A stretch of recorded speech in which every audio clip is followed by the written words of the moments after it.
Let all cats old enough to catch their own prey gather here beneath the high rock for a clan meeting. Miouooo, I'm Simon. And I'm Evelyn. And today we're going to be discussing the coldest winter since 1854. A short story in Little Children by William Saroyan. Yeah, you may remember how we talked about The Cat last time between books. Well, we're just doing another story from that book. Mm-hmm. Although it's very different.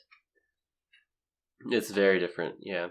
There's no cat in it, except for one that we might put in just because we're kind of a podcast about cats. Yeah, where's the warriors? Yeah. Speaking of warriors, I guess we still might have spoilers for the Warriors series. Yeah, maybe. The good news is that spoilers are fun. Yes. If you want to have fun, you'll listen to this podcast. Although, well, yeah, today will be lots of fun. Yeah. I guess before we get in, we did get a voice memo from the host of the Warrior Cat Loaf podcast. But we couldn't respond because we didn't actually find the podcast online, so... Yeah. But yeah, it's awesome that we got that, and if you do want to message us some other way that we can respond to, that would be cool. So our plan for this reading is to read it.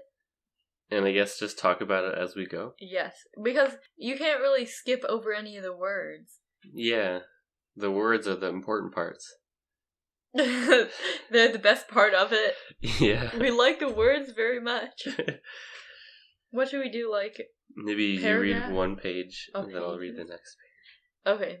The coldest winter since 1854. It was very cold the year I broke a ligament in my right leg and fell in love with soft-eyed, brown-haired, angel on earth Emma Haynes, and got a job as a messenger boy after school, and sent away to New York for a free booklet on how to get the most out of anything and everything, anybody and everybody. So, okay, a lot already in the first sentence there. Wow, that was just one sentence. Yeah. What a long sentence. There's so much. So, it was very cold this year. And then it's like, I broke a ligament in my right leg. Yeah. Who? He broke a ligament in his right leg. Who says I broke a ligament instead of I broke my leg? What does this even mean? It means that something is fundamentally wrong with his right leg, as we will soon find out. And he fell in love with a girl. Mm-hmm. And got a job as a messenger boy. And sent away to New York for a free booklet. Mm-hmm. He sent away to New York for a free booklet. The free booklet part is the weirdest part here, I think. Yeah. I guess we'll find out more about that soon. Yeah, pretty soon. So then we go back to how cold it is. It was the coldest year in the history of the is that a Joaquin? Yeah. San Joaquin Valley since 1854. But we don't actually know what year it is. Yeah. The paper said it was in cold print, and I guess it was. Cold, wow. It was cold enough to make me hate to get up in the morning, even after the booklet came from New York. Then I said I should do the things I didn't feel like doing. Okay. Good advice. I wonder who's giving away this free booklet, I wonder. It's from New York. The fundamental thing I didn't feel like doing was getting out of bed in the morning. All I wanted to do was sleep. I just didn't feel in the mood to get up and shiver in the cold. I can relate to that, yeah. Yeah. I think we both noticed how it said fundamental. Yeah, fundamental is a big part of this story. Yeah, probably the most memorable part about the book has the word fundamental in it. At least of this story. Yeah. The booklet from New York was severe, though. A constipated man pointed a menacing finger at you and asked, "Are you drifting downstream? Only fools follow the line of least resistance. Wise men struggle against the forces of the world and finally reach goals of glory, fame, and wealth." So, I thought it was interesting that it says the booklet was severe. I actually really like that word to describe things. Okay. Even so, I thought, what sort of glory could a man struggle with the forces of the world for and get? And what would he be famous as? I guess, being alive? Yeah. Being just like all sorts of other people. It's very, I mean, the booklet sounds like a lot of stuff that's out there even today. You know? Yeah. Like glamorizing the grind and stuff. Yeah, you have to get up even though it's cold. Mm-hmm. I busted the ligament in my right leg playing football. It was the cold. If it hadn't been so cold when I had punted, I would have gotten it away very nicely, like on hot days.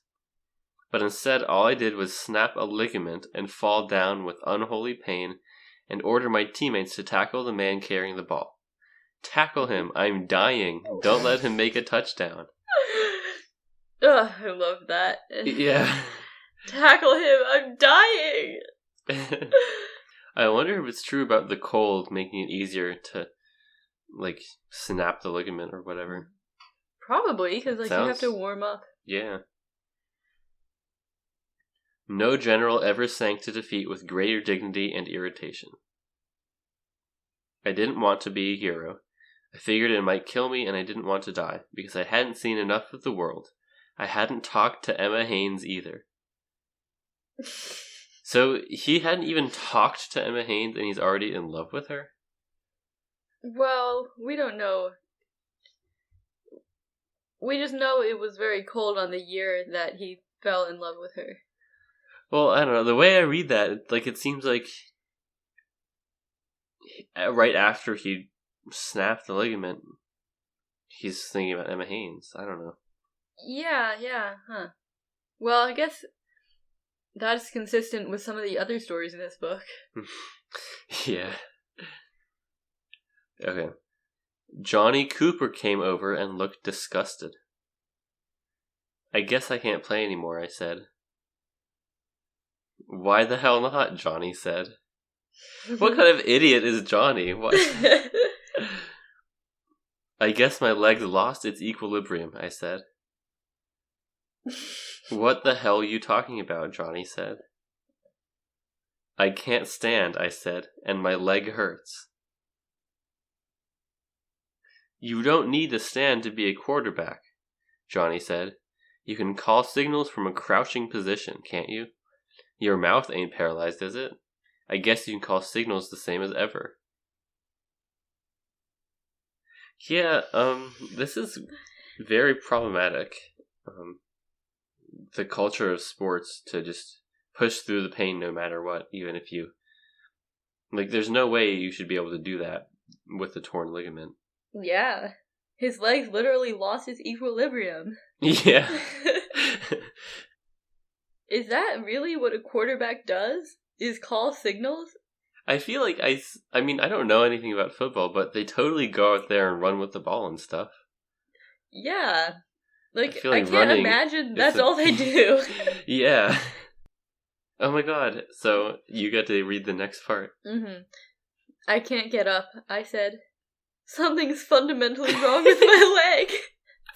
I love that. There it is. And we've definitely started using something like fundamentally wrong with so-and-so. Yeah. Everyday parlance. I just say it all the time. Yeah. Something's fundamentally wrong with my leg. It's such a funny way to say that. Yeah. But it's also totally true. Yeah, in this case, it sure is. Right. It's your imagination, Johnny said. We got to win this game. These rats from the other side of the tracks think they're tough. You can call signals from a crouching position easy. I'll get more backstory on like the neighborhood and that culture. I can do it all right, I said, but my mind won't be on my work.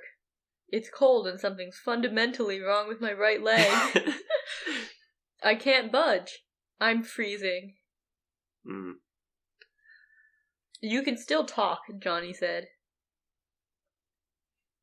I called signals and made a great pass from a crouching position, and we beat the boys from the other side of the tracks. 187 to 177. So how does the scoring work in this game of football, I wonder? Because that's a lot of points. I don't know anything about football. I feel like when I usually see it, like it's lower than basketball in terms of pointage. In basketball, like I see it go up to like 80 sometimes. Oh. But like football is lower. I don't know what rules they're using. Yeah. I didn't stay for the gang fight after the game because signals weren't involved and I was too frozen. I mean, you probably wouldn't be much of an asset in a gang fight if something's fundamentally wrong with your right leg. Yeah, what's the point? I couldn't get up and walk, so I crawled a whole block and began whistling for my little brother Raleigh. I love how Raleigh is spelled. It's like the capital of North Carolina. People in the street asked me to get up and walk. They said it was a disgrace the way I was always up to some foolishness, imitating cripples, laughing at the misfortunes of the weak and unwhole. I couldn't tell them I was really a cripple myself. I wasn't fooling. I was cold and hurt and they wouldn't believe me. My little brother Raleigh heard my special whistle for him, 3 long ones and 7 short ones, and came running. This is so sad. What an awful society. Yeah. He's just crawling in the freezing sidewalk with something fundamentally wrong with his leg. Yeah, and nobody's helping him. They're just demeaning him. And accusing him of not being hurt. Yeah. Like, is this something he's done before? They say he's always up to some foolishness. But that can mean a lot of different things. Yeah. Like, if somebody just tore a ligament in their leg, like, what's wrong? Like, why would you not help them? Yeah. Why do you not even just try to ascertain if they're really hurt or not? We're just making assumptions. Terrible. This is a child. He was out of breath when he reached me. Why don't you get up and walk? He said. What are you crawling about? I can't get up, I said. Something's fundamentally wrong with my right leg. I'm pretty frozen, too. Raleigh, I said, you're big enough to carry me on your back, ain't you, Raleigh? No, I ain't, Raleigh said. I ain't going to break my back. He just needs crutches or something. Yeah, it's just one leg. Yeah. Unless, like, it's such a bad injury that, like, he's really just not doing too well. Or if you can feel the pain of the injury on your other leg, too. Like, or, like, shoots up your leg. Yeah, I don't know. But I've never had such a serious injury, so I don't know. Yeah. You won't break your back, Raleigh, I said. Come on, he said. Get up, I'll help you. Your left leg's all right. I'll help you walk. Yeah, I mean, if you support him on his right side. Then, yeah. Raleigh helped me up and we started walking home. It took us half an hour to go 3 blocks. My right leg was no good. I hopped all the way. I rubbed a lot of Sloane's liniment on my leg where it hurt. And the liniment burned and my leg got very red. But in the morning I couldn't walk, so I didn't go to school. Sloane's liniment? I don't know what liniment is. I guess it's in like an ointment or something. It's not really a word that we use anymore. Yeah. How does such an injury get fixed? Does this require surgery? Extensive physical therapy? Will it just heal on its own? Will it ever be the same? Yeah, he doesn't, go to a doctor for this. They don't even know what's wrong with his leg. Yeah. I guess in the narration, at the beginning, it did say, the ligament in his leg snapped, so he found that out somehow. Let's see what happens. Also, liniment and ligament are very similar. Yeah. At 9 o'clock, the mailman brought me the booklet from the correspondence school in New York. Oh, it's a correspondence school. What even is that? I don't know, maybe a school where it's far away, so you have to do it by mail. Yeah. I read it from cover to cover. I didn't know what the idea was, but it seemed to be that it was better to read textbooks and learn stuff than to hang around pool rooms and smoke cigarettes. Okay, I guess it was probably a bit different back then, but still, if you're born into poverty, there's only so much stuff you can do to try to get out of poverty. It's not just up to you. Yeah. There was a picture of a young man sitting alone in a little room, reading a book. And another picture of another young man leaning against the wall of a pool room, having just spit into a spittoon. Oh, gross. What a heathen. How do they know that he just spat into a spittoon? Maybe there's, little lines depicting the path of the spittle into the spittoon. Oh, no. And, maybe his mouth was, still puckered and stuff from the spitting. He was leaning over. What? That's what I like to imagine. The young man who was reading the book was supposed to be the one to admire and imitate, but I didn't know. Yeah, I don't know either. The other one seemed to be having a much better time. He had just hit the bull's eye and was watching a fellow make a tough shot. Yeah, there's got to be time. You've got to have some free time to just spend on things you enjoy doing. Yeah, otherwise what's the point of doing everything? Yeah.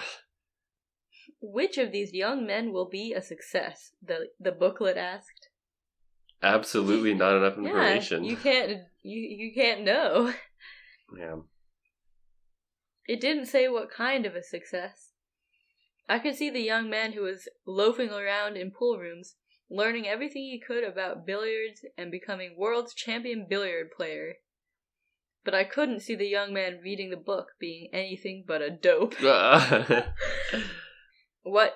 What he'd probably do, I figured, was study a long time and then get a job as a clerk somewhere and be a success. Well, that was his affair. I decided not to take the correspondence course. Yeah. I really like William Saroyan's political perspective a lot of times. Yeah. I wasn't able to ride my bicycle again for a week. Little by little, my leg thawed out and limbered up, and little by little, I could lift it a little and put it down and sort of walk. Okay, so it's healing a little. A little by little. There's 5 littles in that sentence. A week after the football game, I rode to school. Only couldn't do anything worth noticing with my right leg, and most of the time I had to either go very slowly, which seemed unnatural because ordinarily I rode very swiftly even when I wasn't going anywhere, or I had to take my right foot off the pedal and let it hang, and do all the pumping with my left leg. This looked awkward, and people walking in the streets went so far as to laugh. I, in turn, felt justified in swearing at them and exaggerating what was wrong. Where are his parents? Yeah, his parents didn't even help him rub Sloane's liniment on his ligament. Yeah. Go ahead, I said. Laugh. Go ahead and laugh. My leg is only broken, that's all. Well, I guess I can see a little bit why people who know him might think he's just faking it if he's exaggerating about this. That's something that he does. Yeah. Or, go ahead, laugh. And here I would mock them with an angry ha-ha. My leg is only paralyzed, that's all. This is just a tall tale at this point. Yeah. Now, are you really faking your leg being paralyzed? If it's 'Cause bad then enough. you just have to really keep it up at all times. Yeah, I mean... That's just not a good idea. Everyone's gonna know, like, it's not the case. Yeah. But it's still rude of them to laugh at him. It's still, when there's an injured child crawling along in the streets, like, you help them. I'd always wanted to get a job as a messenger and make some money and buy some guns and fishing tackle, and maybe a little Ford, and spend a lot of time hunting and fishing. But I was always afraid to go in and ask for a job. Okay. Interesting about these, like, outdoors activities when you live in a pretty urban or suburban area. Although I guess I don't really know exactly what it was like back then. If you do have the Ford, then you can... It's probably not too far to drive out to an area where you can hunt or fish. Yeah. I don't think I'd be spending my money on fishing tackle. I would sooner buy a gun than fishing tackle. What is fishing tackle? I think it's the stuff that you use to fish, not the bait. Because, like, bait and tackle is a thing, right? Oh. The bait's probably like just the bait, and the tackle is the other equipment. Okay. I don't know. I wasn't old enough, for one thing, and for another I was scared. But when the ligament of my right leg busted and I could barely walk, let alone ride a bicycle, I went into the telegraph office and asked for a job, and got a job. Good for him. Yeah. The boss was a great big man named Gifford. When he saw me riding my bicycle in the street, he was pretty amazed. Why was he amazed? Yeah. No, I see why. Oh. And when I walked into the office, he said, "For the love of God, son, why didn't you tell me you were lame?" There, we have an adult actually noticing his disability. Mm-hmm. The first one. I ain't lame, I said. Something's fundamentally wrong with my right leg. But I'm rubbing it with Sloane's liniment, and it'll be all right tomorrow for sure. Oh, what a sentence that is. He didn't fire me either, and I didn't quit, although it was very cold.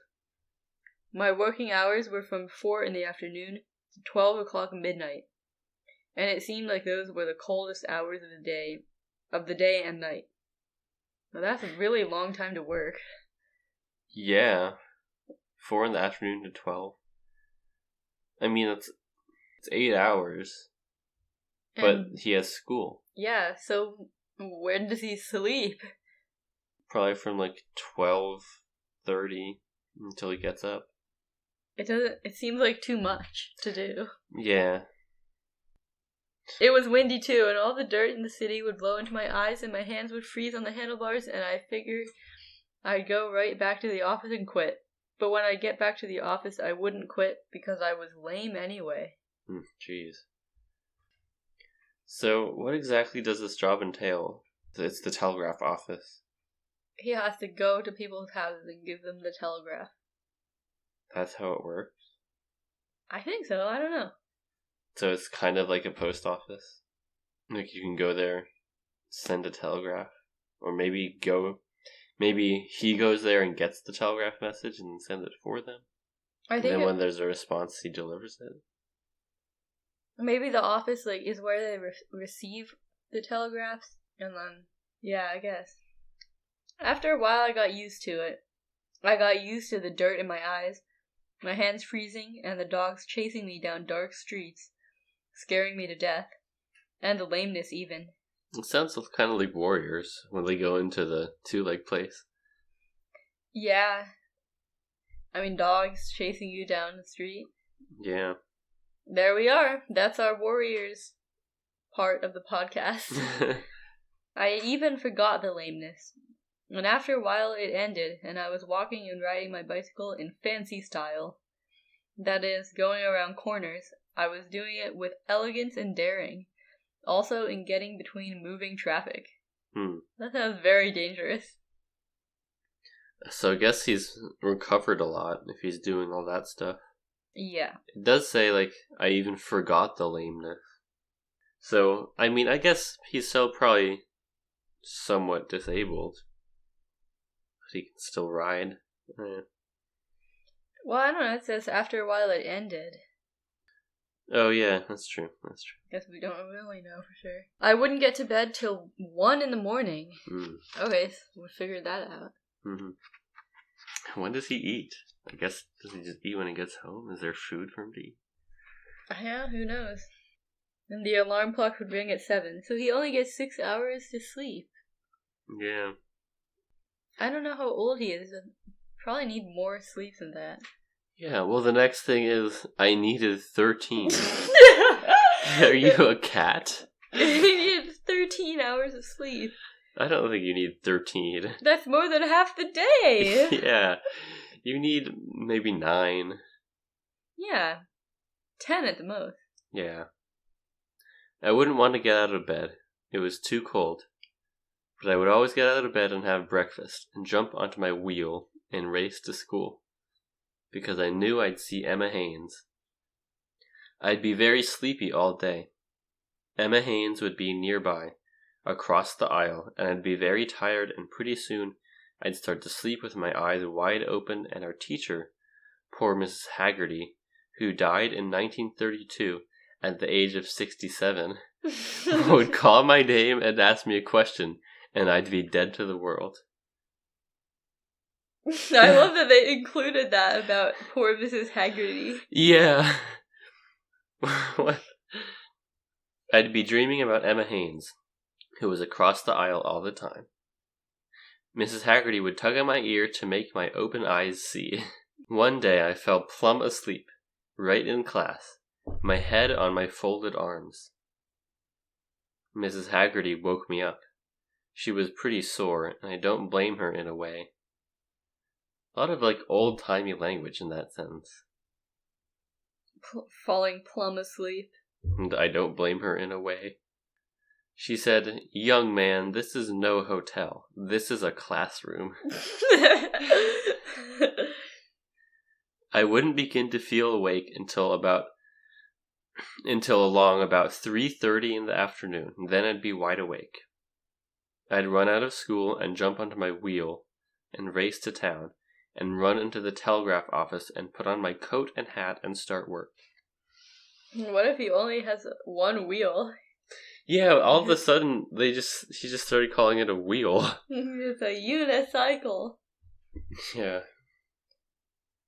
It got so I didn't care about school at all. It got so I'd fall asleep 2 minutes after I sat down, knowing Emma Haynes was nearby. One day when I woke up and was yawning, I noticed she was looking at me. After school, I saw her walking down the corridor with another girl whose papa was rich. Emma Haynes' papa was just about the richest man in town. You can see where this is going. I don't know why I had to fall in love with her, but I did. I guess maybe it was because she was so well-fed looking and smelled so good. Okay, excuse me? This is weird. I could smell her a block away, I guess. What? I didn't remember this part. What? I went down the corridor, figuring I'd talk to Emma. I hadn't ever said anything to her. I caught up with her and the other rich girl, and they stopped, waiting for me to talk.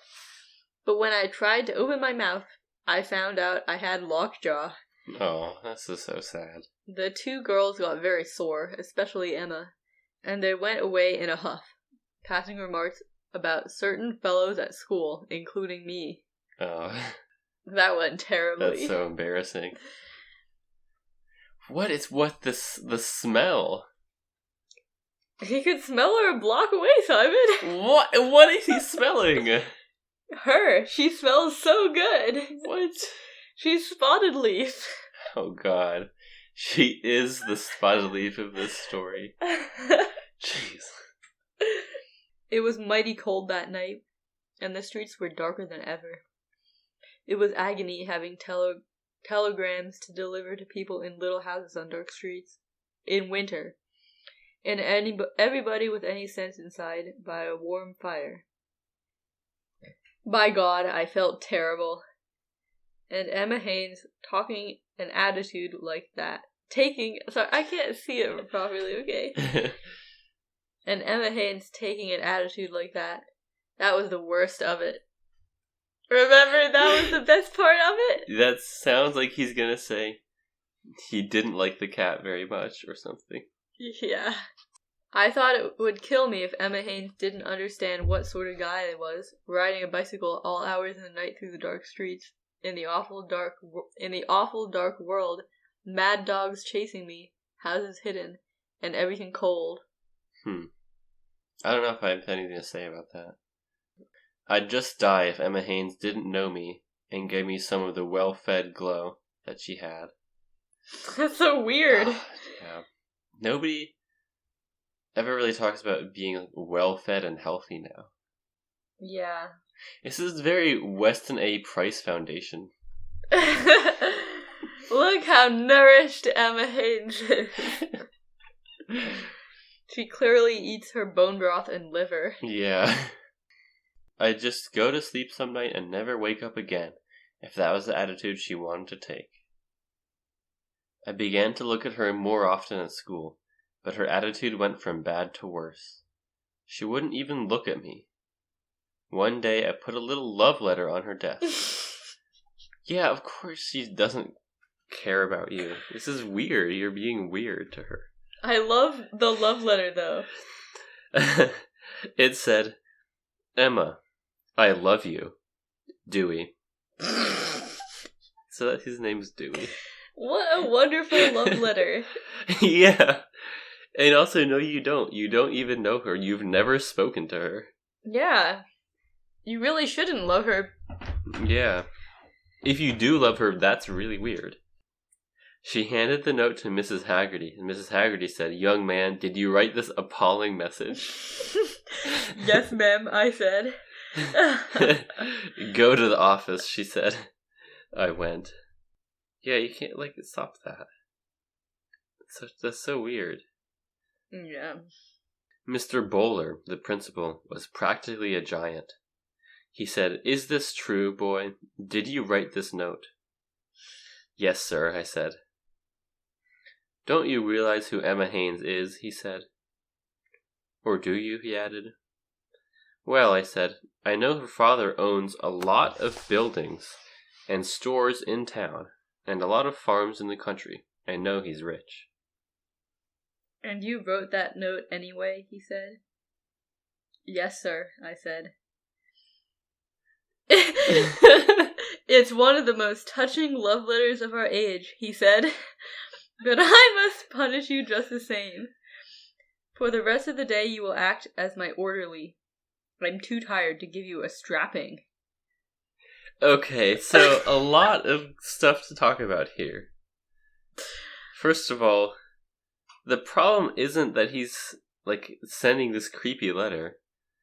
The problem is that he's sending it to a rich girl. That's not good. Then, it's one of the most touching love letters of our age. It says, Emma, I love you, Dewey. That's not touching. There's nothing there. There's no flavor to it. And then lastly, I'm too tired to give you a strapping. Oh my god. I acted as Mr. Bowler's orderly for the rest of the day. He sent me 6 blocks. How do you say that? To Pabst's? To Pabst's. For 2 hams on rye. Entire hams? I think that means 2 ham on rye sandwiches. And 2 bottles of strawberry pop. And he made me eat one of the sandwiches and drink one of the bottles of pop. He made you? This sounds like not a punishment at all. No, it's not, because the principal is very touched by this, what he thinks is a sweet love letter. Is he really not being sarcastic when No. he said that? I guess not. One thing, though, he said. I think I must accept the obligation to tell you. Stop being in love with Emma Haynes. Yeah, just stop. Yeah. You can just turn it off. Why, I said. It's no good, he said. She's a rich man's daughter. You're a poor man's son. It won't work. It was terrible, but I guess Mr. Bowler was right. Yeah, that's true. It is terrible, but I guess he is right. Maybe she loves me and don't know it, I said. Not a chance, said Mr. Bowler. Just forget her. You'll get into a heap of trouble. What made you write that brief love letter? Brief, indeed! Yeah. I love her, I said.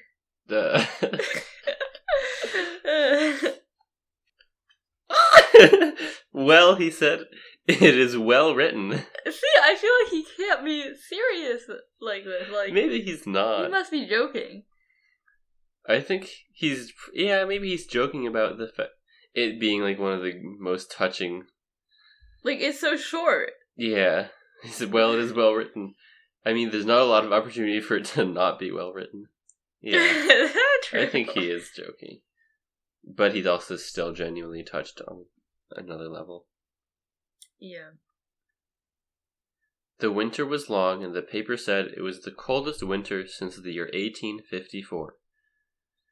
Which, were they even keeping track of that then?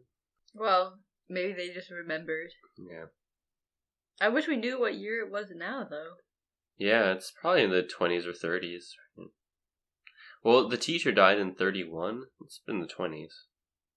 Maybe it's during the Depression. Maybe. I didn't get over being in love with Emma Haynes until I don't know when. I saw her riding around in classy automobiles with boys whose fathers were rich, and I figured maybe I'd die of grief. I wonder how old he is. He could be like 15. Yeah, because earlier he was too young to get a job. But 15 is probably old enough. Yeah, especially back then. Maybe he's 15 now, and he was like 13 then or something. Who knows? I mean, he needs 13 hours of sleep, so maybe he was 13. It was like my lame leg, though. Sloane's liniment couldn't cure love, but something could. The original of Sloane's liniment, I guess. What does that even mean? One day, in the spring, when the sun was shining and everything was warm in the world, I found out I was healed. I was riding my bicycle through town. All of a sudden, I saw Emma Haynes sitting in a slick green Buick Roadster with the biggest sissy in the world, Everett Rhodes. What? Why? Oh my god. Just when I was complimenting William Saroyan, he has to be homophobic. It was a marvelous opportunity for me to put Emma Haynes in her place. Not loving a guy like me when I told her I loved her. Oh, what? Going around with the sissy like Everett Rhodes. I caught up with them and made a very loud noise with my tongue and lips that people heard a block away. And then I rode on down the street, acrobatically as it were. I guess I didn't need to take any lousy correspondence course on anything. My leg healed all right. The coldest winter since 1854 ended, and I got over Emma Haynes. I did some mighty ornamental writing celebrating the great victories. That's it. Yeah, that's the end. So he got over Emma Haynes in 1 year? Yeah, I guess so. Yeah, it doesn't last long. Well, I mean, it's good that he's happy that he got over it. I guess that's growth. yeah, no point. So he's celebrating the victory of getting over Emma Haynes, and that winter's over. And then maybe also that his leg is better than it had been. Yeah, I mean, he got a job. It's such a great story until the homophobia at the end. Yeah, well, right at the end, that's where the whole... Well, what do we do now? What else do you have to say about it? I don't have much to say about it. It's just great. It's just a great story. Mm-hmm. But you can see, like, compared with the cat, like, this is so, like, tragic. Yeah, there's a lot of dark themes here. And, like, real world issues. And the cat is, like, the total opposite.